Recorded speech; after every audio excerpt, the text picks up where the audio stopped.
AKG സെന്ററിലെ നേരെയുള്ള ആക്രമണത്തിന് ശേഷം നിയമസഭയിൽ പ്രതിപക്ഷാംഗങ്ങളും നിയമസഭയ്ക്ക് പുറത്ത് ചില മാധ്യമങ്ങളും ആവർത്തിച്ചൊരു ചോദ്യമുണ്ട്, കിട്ടിയോ എന്നായിരുന്നു.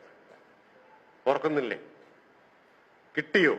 ടെലിവിഷൻ സ്ക്രീനിൽ നോക്കുമ്പോൾ കിട്ടിയോ വലുതായിട്ട്, പത്രത്തിലെ 1-ാം പേജിൽ കിട്ടിയോ, നിയമസഭയിൽ വന്നാൽ അപ്പുറത്ത് നിന്ന് പ്രതിപക്ഷാംഗങ്ങൾ ഉച്ചത്തിൽ വിളിച്ചു ചോദിച്ചിരുന്ന കാര്യം കിട്ടിയോ എന്നാണ്. ഇപ്പൊ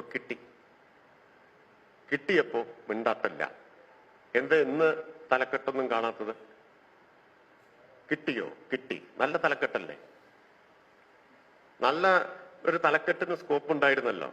കിട്ടിയോ? കിട്ടി. എന്തുകൊണ്ട് കാണാതിരുന്നത്? എന്റെ പ്രതിപക്ഷം എന്ന് അവിടുന്ന് ഇത്രകാലം ചോദിച്ച ചോദ്യത്തിനുള്ള ഉത്തരം കിട്ടി കിട്ടി എന്ന് വിളിച്ചു പറയാതിരുന്നത്? അപ്പോ ആരാണ് ഇത്തരം കാര്യങ്ങൾ പൊളിറ്റിക്കൽ പാറ്റേണേജ് കൊടുക്കുന്നത്? AKG സെന്റർ ആക്രമണ കേസിലെ പ്രതി KPCC പ്രസിഡന്റിന്റെ കൂടെ ഒരു യാദൃശ്ചിക ഫോട്ടോ അല്ല കേട്ടോ. ഫോട്ടോ ഒക്കെ ഇപ്പൊ രാഷ്ട്രീയ നേതാക്കളുടെ കൂടെ ആരുടെയും വരാം, അത് വേറെ കാര്യം. അതുപോലുള്ള യാദൃശ്ചിക ഫോട്ടോ അല്ല, നിരവധി ഫോട്ടോ അല്ലേ പുറത്തു വന്നത്, പല സന്ദർഭങ്ങളിലുള്ള ഫോട്ടോ അല്ലേ വന്നത്.